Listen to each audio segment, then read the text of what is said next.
آج جب عمران ریاض کو عدالت میں پیش کیا گیا تو عدالت میں کیا ہوتا رہا آپ کو آج کے ولاگ میں بتاؤں گا۔ اور پاکستان تحریک انصاف کے میاں والے کے کارکنان نے مسجد میں پناہ لے لی۔ مسجد میں پناہ لینے کی وجہ کیا ہے وہ بھی میں آپ کو بتاؤں گا۔ اور تیسرا، جو مدعیت میں ایف آئی آر درج ہوئی عمران ریاض پہ، جو گواہ شامل کیا گیا اس گواہ کا ویڈیو پیغام سامنے آ گیا، یہ بھی آپ کو بتاؤں گا۔ کل کیا ہونے جا رہا ہے، کل یعنی آج کے دن عمران ریاض کو پیش کیا جائے گا۔ کیا عمران ریاض باہر آ جائیں گے، نہیں آئیں گے، آپ کو بتاتے ہیں۔ کرتے ہیں آج کا ولاگ شروع۔ سب سے پہلے آپ سے گزارش کروں گا کہ آپ نے ویڈیو کو لائک کرنا ہے اور نیچے جا کے ریلیز عمران ریاض خان کمنٹ ضرور کرنا ہے۔ آپ کو بتاتا ہوں کہ آج عمران ریاض خان کو عدالت میں پیش کیا گیا۔ عدالت میں جب عمران ریاض کو پیش کیا گیا، 2 ہتھ کھڑیاں ان کے بازو پہ لٹکائی گئی تھیں اور کمرہ عدالت کے اندر صرف 2 کرسیاں تھیں۔ میں آپ کو کمرہ عدالت کا وہ احوال بتاتا ہوں جو آپ نے کسی سے نہیں سنا، جو کسی نے بتایا نہیں۔ کمرہ عدالت میں عمران ریاض کو پیش کر دیا گیا، ان کے ساتھ وکلاء موجود تھے اور جو تمام لوگ ان کے ساتھ موجود تھے، ان کی ہمت کو، ان کی جرأت کو سلام۔ وہاں صرف 2 کرسیاں تھیں، ایک پہ عمران ریاض کو بٹھا دیا گیا اور ایک پہ اظہر صدیق جو وکیل ہیں وہ بیٹھے۔ لیکن کچھ دیر بعد اظہر صدیق صاحب وہاں سے اٹھ گئے۔ اٹھنے کی وجہ یہ بنی کہ عمران ریاض کرسی پہ بیٹھے تھے اور ہتھ کڑیاں لگی ہوئی تھیں اور پولیس والے نے ایسے ہتھ کڑیاں اٹھائی ہوئی تھیں اور عمران ریاض کے ہاتھ بار بار اٹھ جاتے تھے، کیونکہ تقریباً 3-4 گھنٹے وہ اس کمرے کے اندر رہے اور 3-4 گھنٹے کمرے کا دروازہ بند کیا گیا، ایون کہ لائٹ بند کر دی گئی۔ 2 گھنٹے وہاں کمرے عدالت کی بجلی بند کر دی گئی، جس کے بعد جج صاحب نے خود ایس ڈی او کو کال کی اور پھر کہا، بجلی کے حوالے سے کہا۔ اس کے بعد بجلی ہے 2 گھنٹے شدید گرمی میں تمام لوگ کمرے عدالت میں بیٹھے رہے۔ جج صاحب تو وہاں سے چلے گئے تھے جب فیصلہ محفوظ ہوا۔ فیصلہ محفوظ ہونے کی بات میں کر رہا ہوں۔ عمران ریاض خان ہتھ کڑی لگی ہوئی ہے، ساتھ 2 کرسیاں تھیں، اظہر صدیق بیٹھے ہوئے ہیں اور ساتھ پولیس والا کھڑا ہے جس نے ہتھ کڑی اٹھائی ہوئی ہے، جس نے وہ چین زنجیر اٹھائی ہوئی ہے۔ عمران ریاض کے ہاتھ جو ہیں وہ اس طرح اوپر تھے۔ اظہر صدیق صاحب نے اپنی کرسی چھوڑی، پولیس والے کو اس کرسی پہ بٹھایا تاکہ عمران ریاض کے ہاتھ جو ہیں وہ ریلیکس ہو سکیں، کیونکہ باری ہتھ کڑی تھی، باری زنجیر تھی، وہ آپ نے دیکھا ہوگا۔ اور آج عمران ریاض کا 1 روز کا ریمانڈ دے دیا گیا، یعنی آج کے دن، میں کل کی بات کر رہا ہوں، عمران ریاض کا 1 روز کا ریمانڈ دے دیا گیا۔ آج صبح عمران ریاض کو عدالت میں پیش کیا جائے گا۔ عمران ریاض کو جب عدالت سے دوبارہ بختر بندگاری میں لے کر جا رہے تھے تو یہ منظر دیکھ کر آپ بھی یہ منظر دیکھیں، ایسا محسوس ہوتا ہے کہ سال گزر گیا ہے لیکن کردار وہی ہے، ظلم وہی ہے، ظلم کی داستان اسی طرح چل رہی ہے جس طرح 9 مئی سے چل رہی تھی۔ عمران خان کو پاکستان کے سابق پرائم منسٹر عمران خان کو جس طرح گرفتار کیا گیا، وہ آپ دیکھ سکتے ہیں رینجرز کے حصار میں عمران خان کو گریبان سے پکڑ کر لے کر گئے، اور دوسری طرف آپ عمران ریاض خان کو دیکھیں جس طرح گرفتار کر کے لے کے گئے۔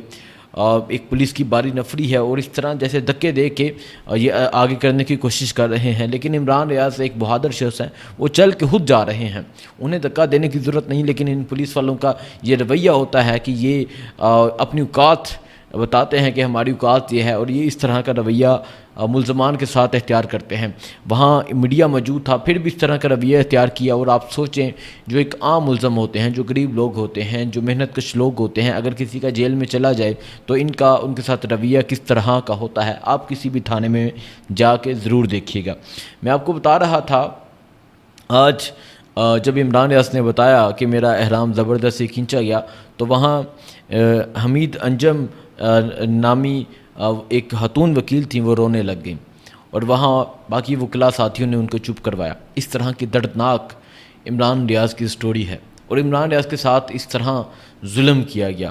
عمران ریاض کو آج جو 1 روزہ ریمانڈ دیا گیا، ساری قوم جانتی ہے، پورا پاکستان، تمام اوورسیز پاکستانی جانتے ہیں، بونڈی فیک ایف آئی آر ہے، لیکن پھر بھی عمران ریاض کا 1 روزہ جسمانی ریمانڈ دے دیا گیا۔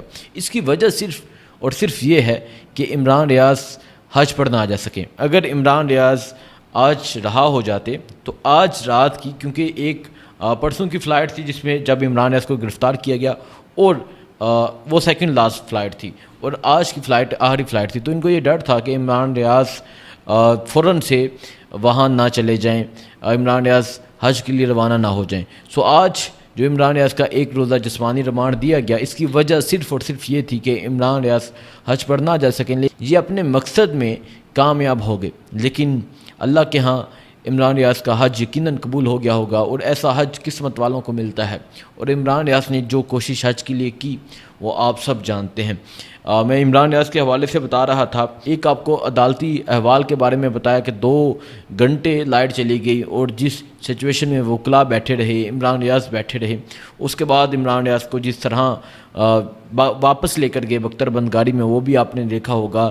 وہاں میڈیا پر پابندی تھی، وہاں بہت سختی کی گئی، پولیس کی ایک باری نفری تھی، لیکن وہ شخص، وہ مرد کلندر، چہرے پہ مسکراہٹ، ضمیر مطمئن، مضبوط ارادے، اعصاب مضبوط، وہ انسان ذرا سا بھی سہما ہوا نہیں لگ رہا تھا، بلکہ بہت مضبوط دکھائی دے رہا تھا۔ عمران ریاض کے حوالے سے میں آپ کو بتاتا ہوں کہ عمران ریاض پر جو ایف آئی آر، جو جھوٹی ایف آئی آر درج کی گئی، جس میں 1 روز کا ریمانڈ دیا گیا، جو گواہ ہے ڈاکٹر ارشد، اس کا ویڈیو بیان بھی سامنے آ گیا۔ ڈاکٹر ارشد نے اس مقدمے کو جھوٹ کا پلندہ قرار دے دیا۔ انہوں نے کہا کہ میں تحریک انصاف کا ورکر اور سپورٹر ہوں، اور انہوں نے کہا کہ عمران ریاض کے خلاف مقدمہ درج کروانے والا نون لیگ کا ہے، ہمارا تو تعلق ہی نہیں بنتا۔ یہ اس ڈاکٹر ارشد نے کہا جسے اس مقدمے میں، جسے اس ایف آئی آر میں گواہ بنایا گیا، اور مقدمہ آپ کو پتہ ہے کہ نون لیگ کا ایک خاص سپورٹر ہے، مریم نواز کا پولنگ ایجنٹ رہا ہے، جس نے وہ مقدمہ درج کروایا۔ ساری قوم جانتی ہے ایک بوگس ایف آئی آر تھی، لیکن جج صاحب نے پتہ نہیں کیا سوچ کے 1 روز کا ریمانڈ دیا۔ ریمانڈ دینے کی میں وجہ آپ کو پہلے بتا چکا ہوں، صرف وجہ یہ تھی کہ عمران ریاض حج پر نہ جا سکے۔ ایک آپ کو یہ بتانا تھا۔ دوسرا، آپ ایک ویڈیو کلپ دیکھیں اور آپ اندازہ لگائیں، یہ عمران ریاض خان ہے، اور آپ سوچیں اس انسان نے حج پہ جانے کے لیے کتنی کوشش کی ہے۔ آپ اس کلپ کو دیکھیں، عمران ریاض خان عدالت کے باہر، اسلام آباد ہائی کورٹ کے باہر نماز ادا کر رہے ہیں، جہاں جگہ ملتی تھی نماز ادا کرتے تھے۔ اس کے بعد اسلام آباد ہائی کورٹ کے باہر ٹائم ملا، کھانا کھا لیا، پوری عدالت خالی ہوتی تھی، وہ انسان حج پہ جانے کے لیے کوشش کر رہا تھا، لیکن انہوں نے عمران ریاض کو روکا، احرام باندھے ہوئے عمران ریاض کو روکا، اس شخص کو روکا جس کی زبان پہ لبیک اللہم لبیک تھا، لیکن پھر بھی وہ شخص کمزور نہیں ہوا۔ عمران ریاض کے لیے بہت سی دعائیں۔ ایک عمران ریاض کے حوالے سے بتانا تھا۔ دوسرا میں آپ کو بتاتا ہوں میاں والی کے ایک اہم واقعے کے حوالے سے۔ میاں والی سرگودہ عدالت نے پاکستان تحریک انصاف کے کارکنان کو رہا کرنے کا حکم جاری کیا، جس میں میاں والی کے صدر امیر خان سوانسی موجود ہیں۔ تو پولیس کی باری نفری وہاں عدالت کے باہر انہیں گرفتار کرنے کے لیے پہنچ گئی، اور یہ جو پاکستان تحریک انصاف کے کارکنان ہیں، یہ رات کے اس ٹائم کا کلپ ہے، انہوں نے مسجد میں پناہ لی ہوئی ہے۔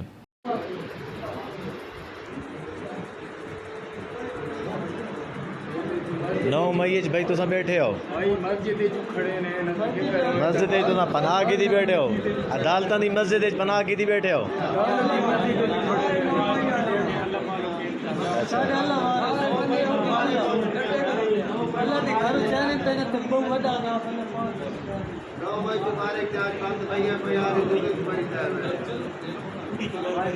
یا اللہ سونا سانا کر اس گھر چین تو یا اللہ سونا نے تباہ و برباد کر میرے مالک۔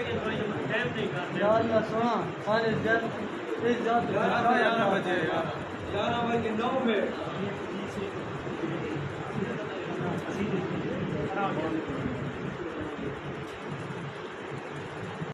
اور یہ عدالت سے یہ ایکسپیکٹ کرتے ہیں صبح عدالت کھلے گی اور عدالت ہمیں یہاں سے بھیجے گی، جج صاحب یہاں سے بھیجیں گے۔ یہ اس ملک کا قانون ہے۔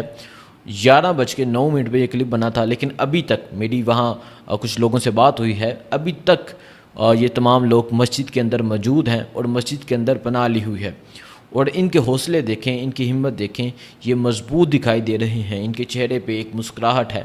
اور میں ان لوگوں کے بارے میں بتاؤں تو یہ کوئی 11 مئی لاسٹ، اس 11 مئی پچھلے سال کی 11 مئی کو کوئی اریسٹ ہوا تھا، کوئی 12-13 مئی، تقریباً 1.25 سال، 1 سال سے اوپر ہو چکا ہے یہ لوگ قید میں تھے۔ اب ان کی ضمانت ہوئی، ان کو رہا کرنے کے آرڈر جاری ہوئے، اور پولیس دوبارہ سے ان کو گرفتار کرنے کے لیے پہنچ گئی، اور اب انہوں نے مسجد میں پناہ لی ہوئی ہے۔ یہ اس ملک کا نظام ہے، اور یہ اس عدلیہ کی توہین ہے۔ یہ ان ججز کے فیصلے کی توہین ہے۔ ججز کے فیصلے کے حوالے سے بات کروں تو عمران ریاض کو بھی جانے کی اجازت ملی تھی۔ کون ہوتی ہے پھر یہ پولیس روکنے والی؟ ایک طرف ججز آرڈر کرتے ہیں کہ جانے دیا جائے، ایک طرف ججز آرڈر کرتے ہیں کہ رہا کر دیا جائے، دوسری طرف دوبارہ سے مقدمہ درج ہو جاتا ہے، دوبارہ سے پولیس گرفتار کرنے پہنچ جاتی ہے۔ میں سنم جاوید کی بات کروں، لاہور میں سنم جاوید کی گرفتاری، کمر مشانی میں، گجرانوالا میں، سرگودا میں، کون سا ایسا شہر ہے جس میں سنم جاوید موجود نہیں تھی؟ سو یہ تمام چیزیں تھیں جو میں نے آپ کے سامنے رکھنی تھیں، اور یہ بہت ضروری چیزیں تھیں۔ اب آپ نے فیصلہ کرنا ہے کہ آپ نے کیا کرنا ہے۔ کومنٹ میں ریلیز عمران ریاض ضرور لکھیے گا۔ مجھے دیجیے اجازت، اللہ حافظ۔